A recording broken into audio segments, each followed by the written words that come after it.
Oh, sure, go for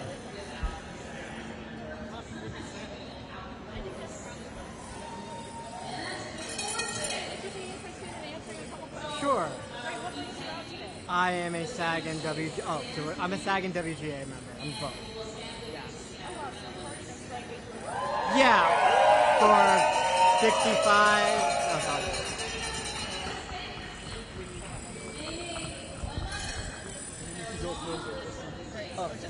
Okay. Well, the SAG one I guess starts today, but it's not really today. You know, the complications with that. So I've been still able to work till about a week ago because that's when the last two productions shut down. So that's been okay. And what do you're an actor?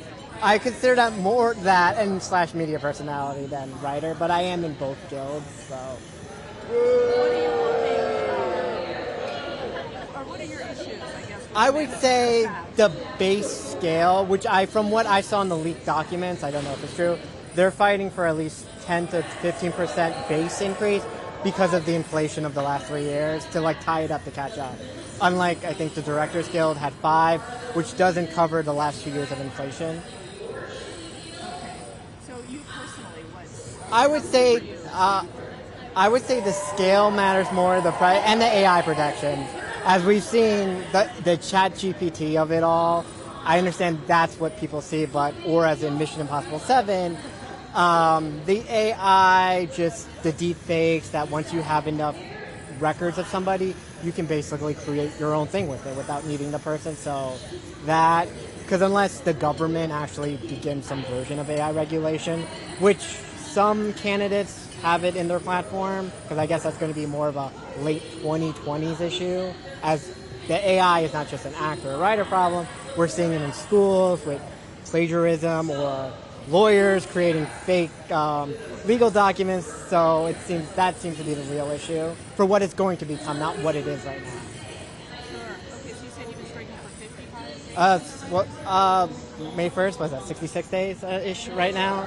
Yeah. Okay, and now you've been making... The SAG, I guess, day 1, so yeah. Yeah, I knew this was going to happen. Like, I think this wasn't like a secret to almost anyone in the entertainment industry. This seemed to be the issue. I just assumed all 3 guilds would strike because it never made sense for the directors to take a deal or not, because if the other 2 guilds are on strike, what are they shooting? Right? So basically nothing is going outside.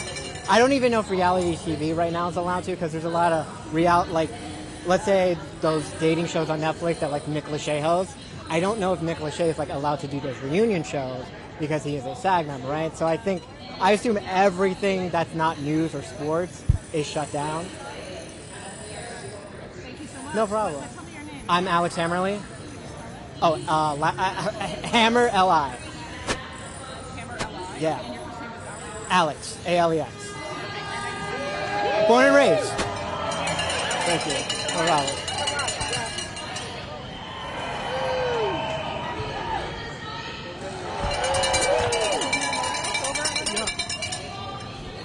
Yeah, it's just...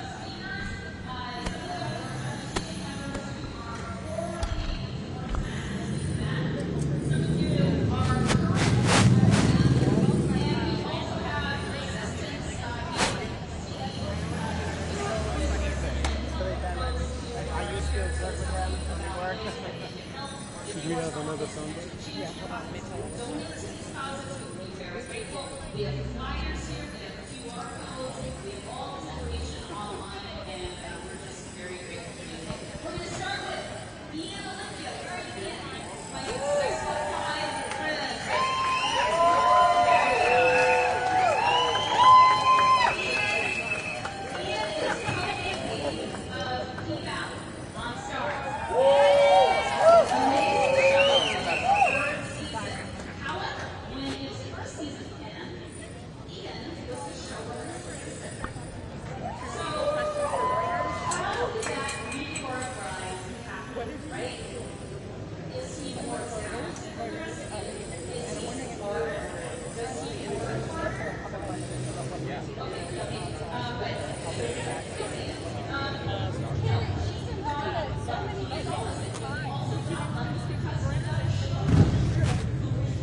So what brings you out today?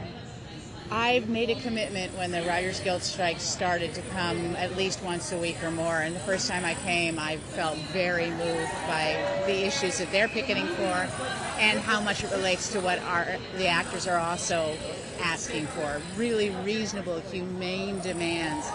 And the lack of empathy coming from the other side, it's more like poking and saying we're going to wait till you starve and stuff like that. Not, just trying to play games to win, not trying to empathize with each other.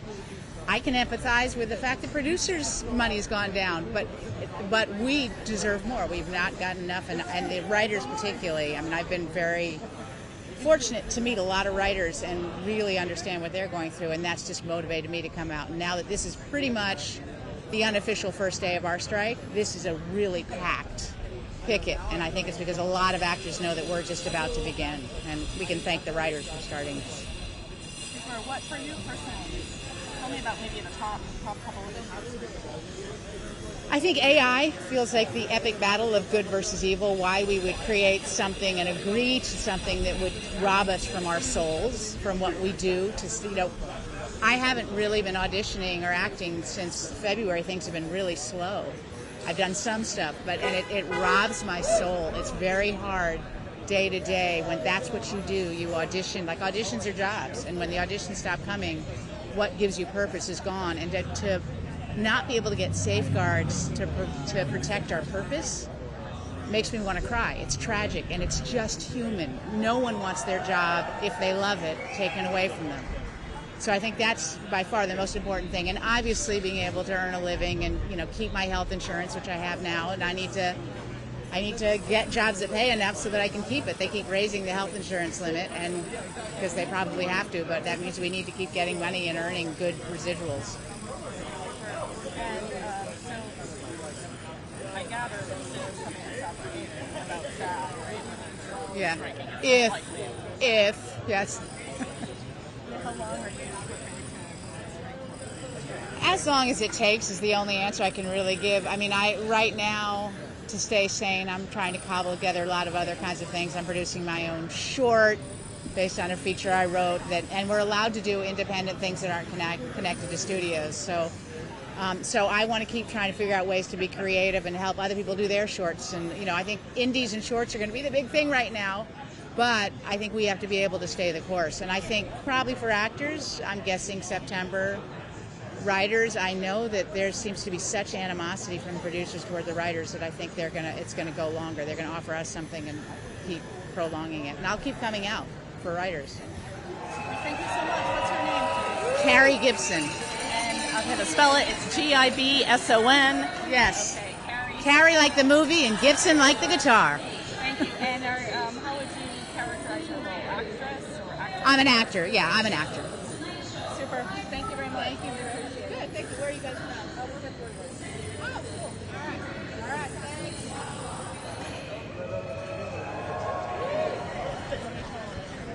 Maybe the guy was the red right there. Yeah, maybe he's not. Hold on, let me just do it.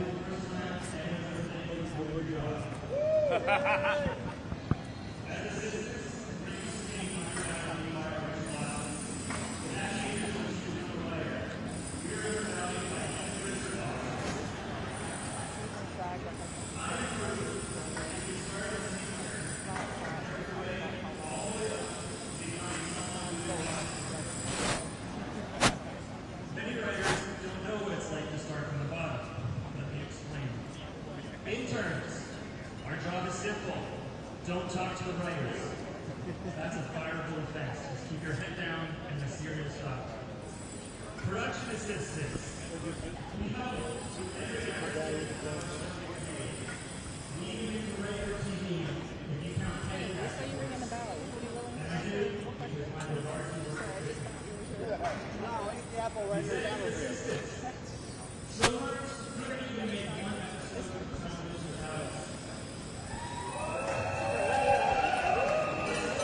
Hit me. Well, there's a lot happening in the world, and if we don't all take part in it, then the voice gets lost. And honestly, AI can't do that. So, screw you, AI. I mean, I like AI. It's funny. You write really funny shit. But, to be honest, it's like, we're people. we've been doing it for years. It's more about the support.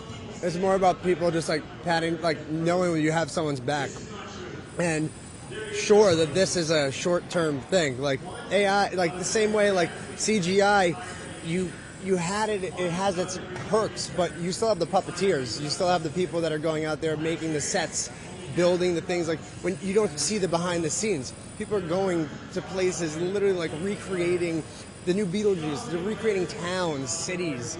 AI is not going to do that. So it's more about the fact that we actually are supposed to be here. We have a voice. We like to write down our ideas.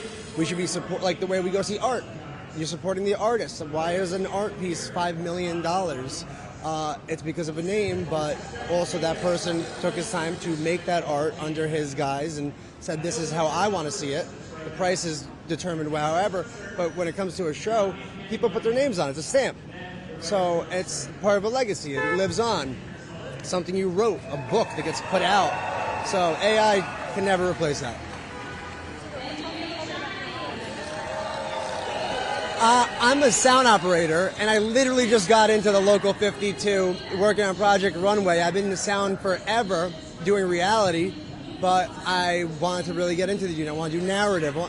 And right as I get in, the strike happened. So for me, the job loss, I've really felt it. I've now sad to say I have a really good friend, but he lent me some money.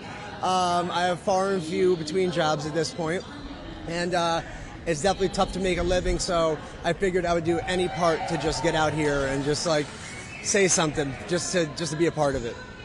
Sure, and it sounds like SAG's also maybe swinging. I mean, how do you think that will impact the writer's strike?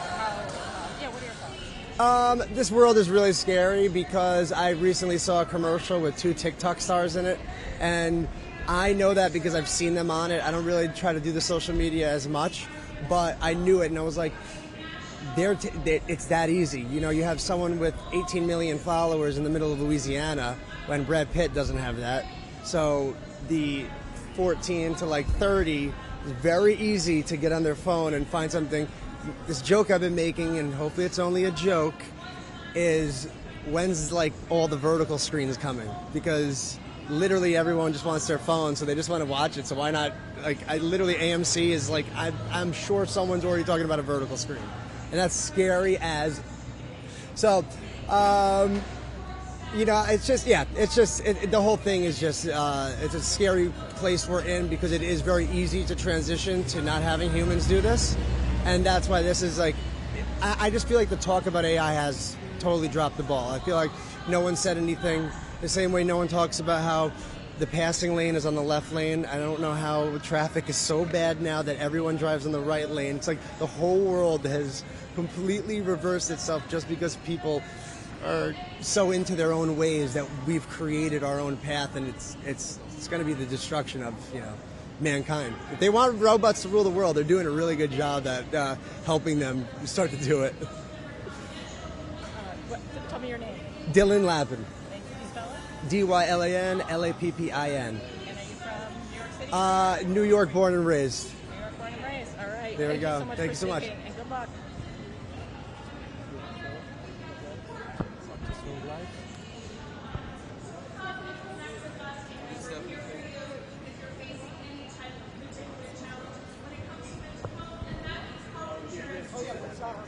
What's your application? Oh, sure. We're Reuters. So this is going out. We're actually doing a live feed to all of our broadcasters, and then hopefully there'll be an edit coming out. Excuse me, guys. Thank you. Excuse me.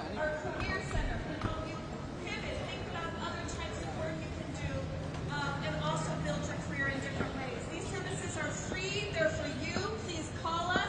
We're busy, but we want you to call us anyways. Please, I'm going to be here a little bit after, so come and talk to me if you have any questions. Thank you. Excuse me, guys. Thank you, Lillian. We have at the tables here flyers with information on resources. On the Entertainment Community Fund, there's the Green Envelope Grocery Aid, which provides free checks for people who are in need of groceries. And apparently they had a huge windfall in donations this week, thanks to those deadline articles.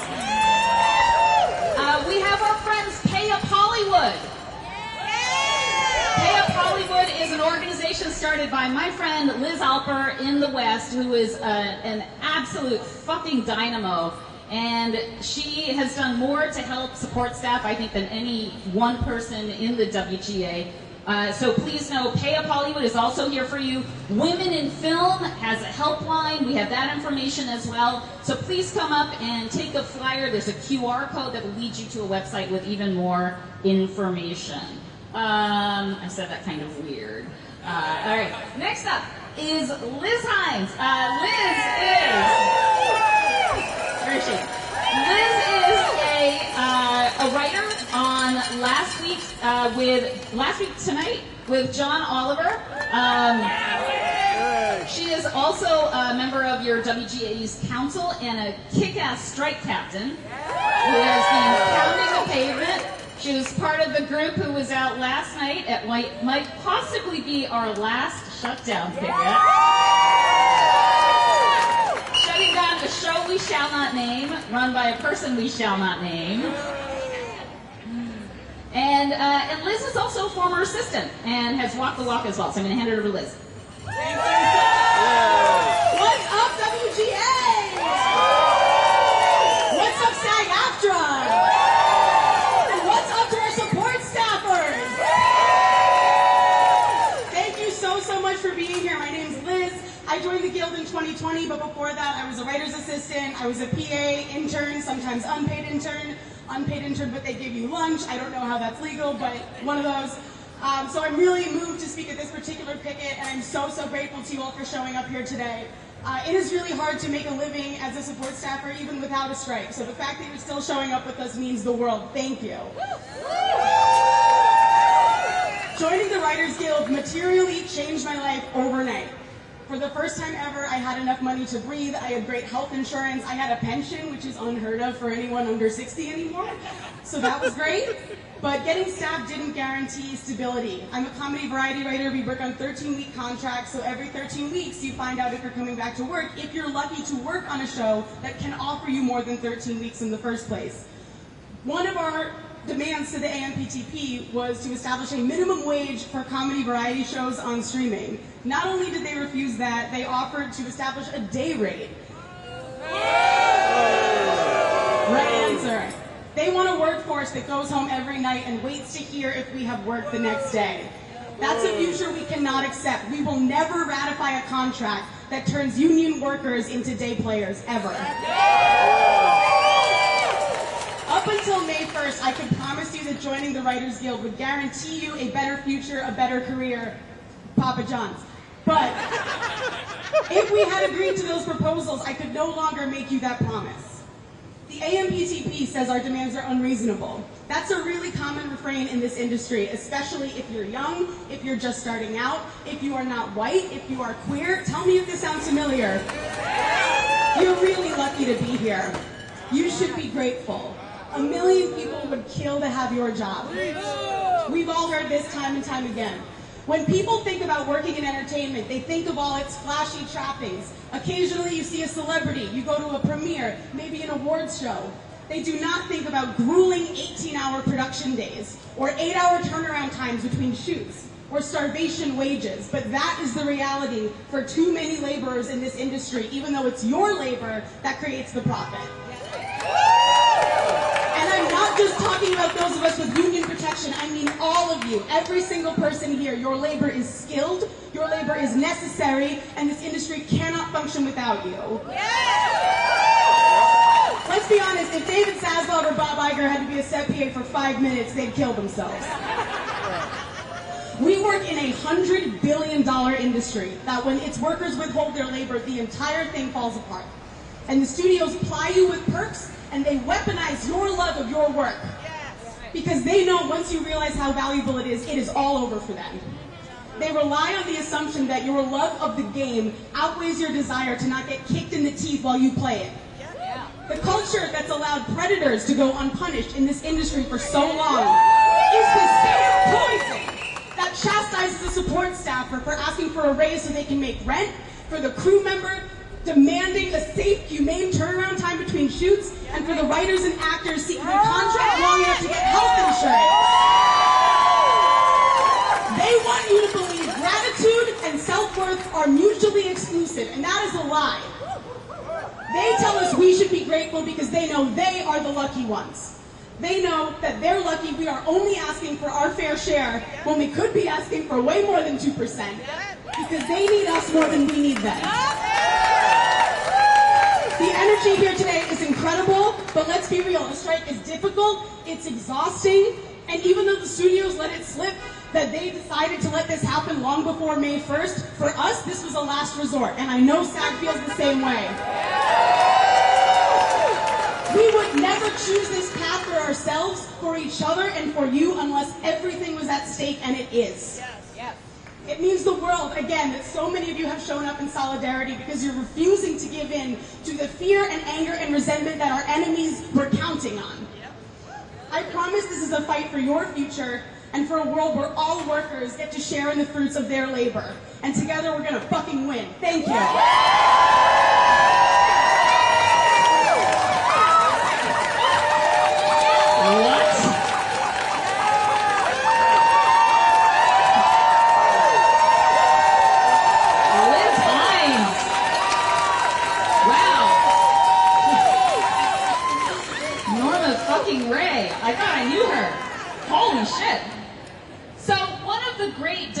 For support staff is that they do not have a union to fall back on, many of them. And it's been a tremendous hardship. There have been a lot of complicated discussions with WGA, with IATSE. But here from Local 161 is Matt Moreska to talk about progress in that area. Matt. All right, how's everyone doing? I don't think I can quite follow up that last speech, but I will keep this short. But first, I just want to say, from the whole IATSE, we stand in solidarity with you, the writers, and the actors. We're with you in this fight, and together, we're going to win. So, at Local 161, we represent production coordinators and script supervisors, and we want to represent writers' assistants and script coordinators. So, if you're interested in learning how to organize, to join your brothers and sisters in the IATSE, to fight for working conditions that you deserve, please come see my colleague Victor Ryman. Over here, we're in the blue shirts. Thank you. Thank you, Matt. Moving on. Next we have a current support staffer. Nia Ashley is a writer and producer, and she is also a script coordinator at P-Valley, working with Ian over there. And she is also a graduate of the program we just told you about, the Support Staff Training Academy, which helped her get her first television job. So here to talk about is Nia.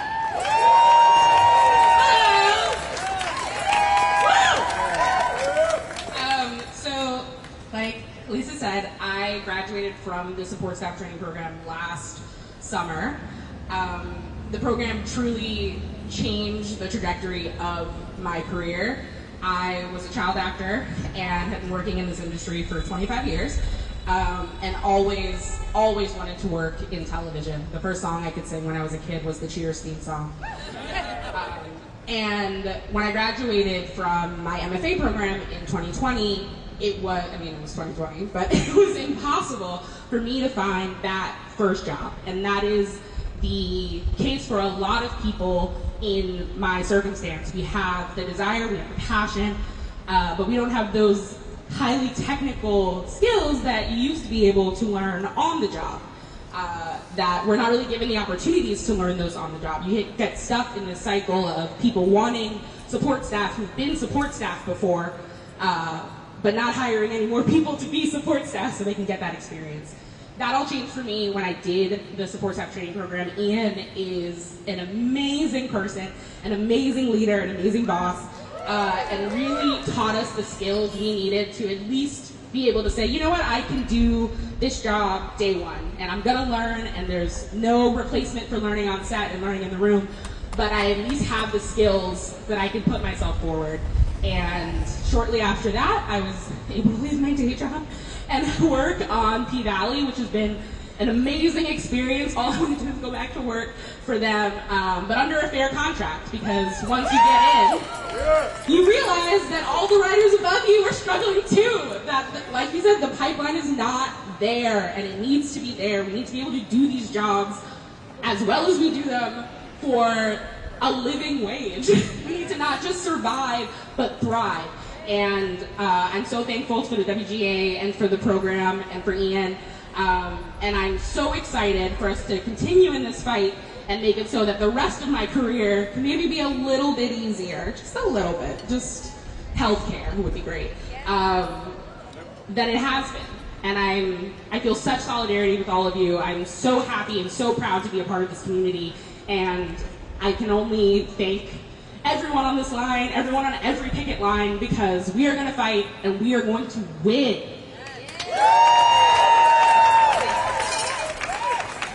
Mia Ashley, thank you. So we have one last speaker, and I want to tell you what to look forward after this one last speaker. Questlove, everyone knows Questlove? He's not here, but he donated tacos from Tacombi Tacos. They are at the other end of the tents here and available to you after this last speaker. So, everybody knows who Mo Ryan is? She's also not here, but she's a kick-ass entertainment journalist who just wrote an amazing book called Burn It Down. I hope every one of you buys a copy and reads it, and it's about every fucking thing that's wrong with this industry coming from toxic personalities. But she wrote a speech for the version of this event that took place a couple of days ago in LA and has agreed to let us share it here. So we have our member who is also a dual SAG-AFTRA member, the actor Tom Chemnitz here. Hello. He will be reading as Mo Ryan. Go ahead. Hey guys. So as you know, I am not Mo Ryan. I just got handed this, so it is a cold read. I feel very much like support staff. Something has to get done. I'm going to do it. Be aware, I am dyslexic, so this is an underdog story.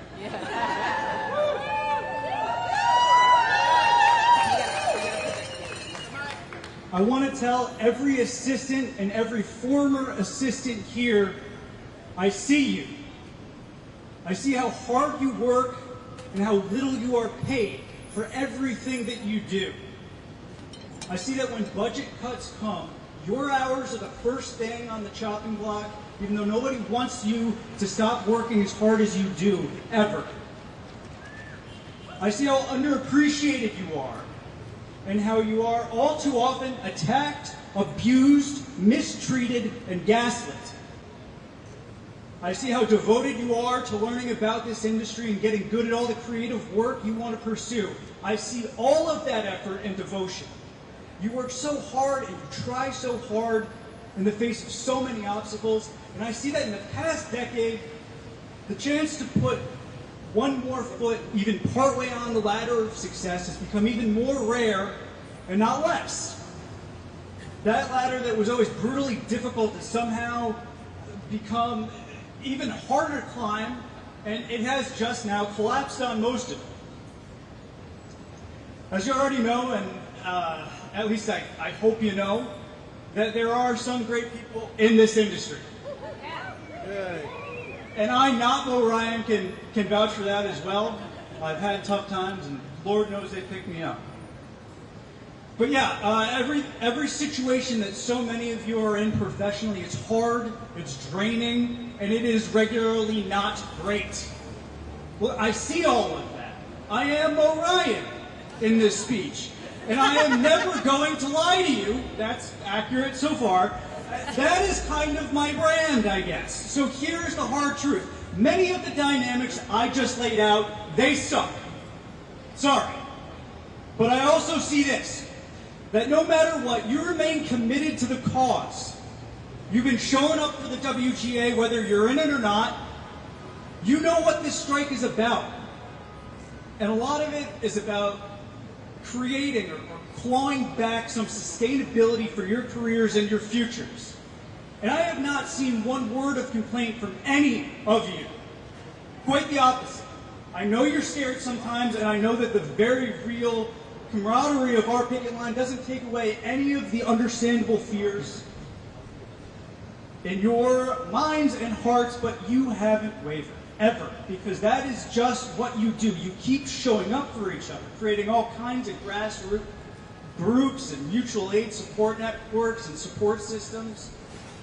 And guys, it's not just during hot strike summer, but for years and years. I see that too, and I'm awed at what you've accomplished.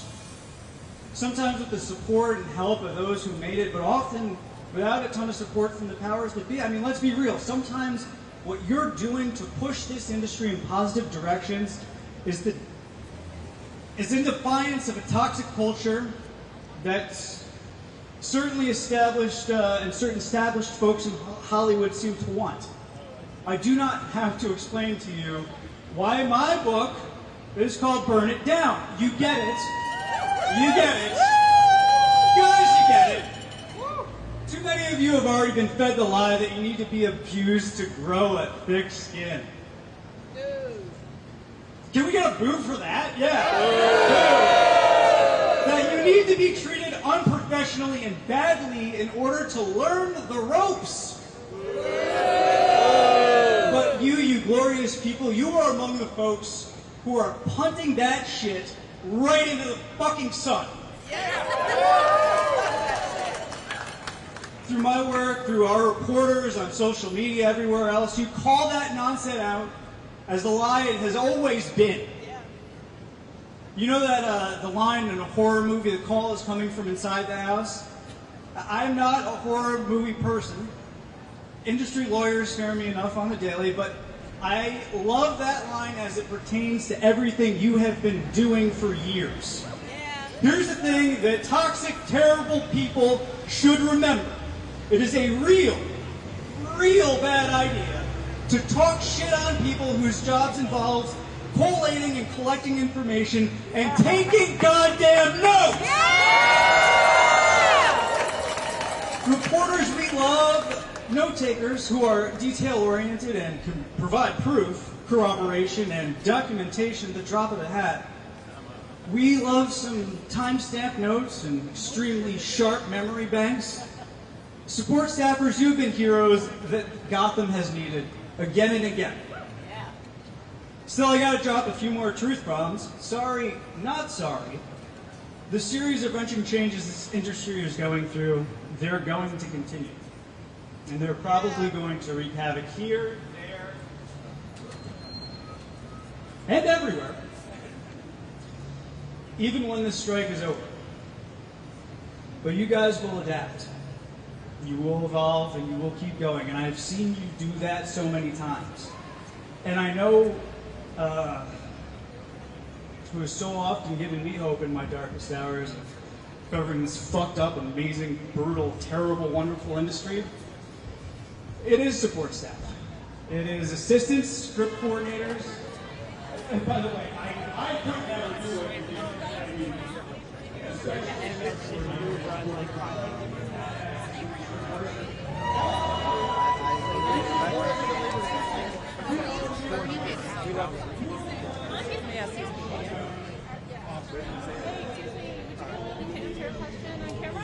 Reuters? Super. My son got the interview going, so he didn't record mine. Hi, how's it going? Hey, cool, great. Just look at me. Thanks. One sec, quickly. Super, what brings you out today? I am a former SAG member. I recently just joined like 4 months ago, and since then it has been really slow. Like, I honestly feel like what they're going through, and I think that writers should have a union, and not only a union, I feel like they should get paid more and not have to worry about something coming in and taking over their job.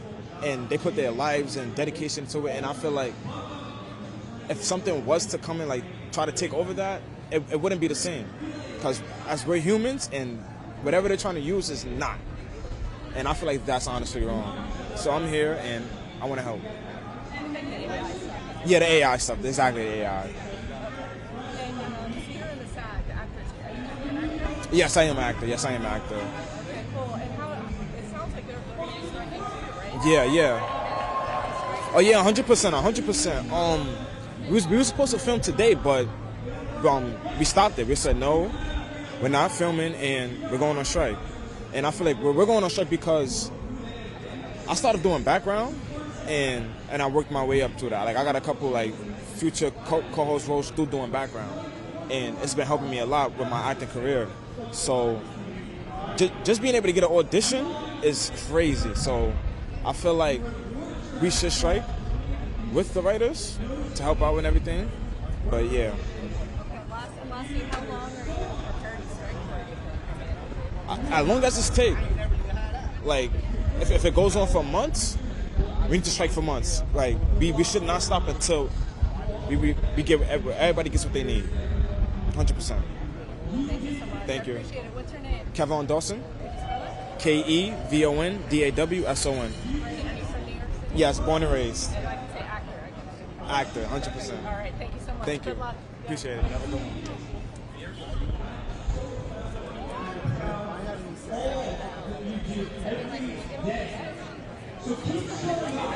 What kind of guy?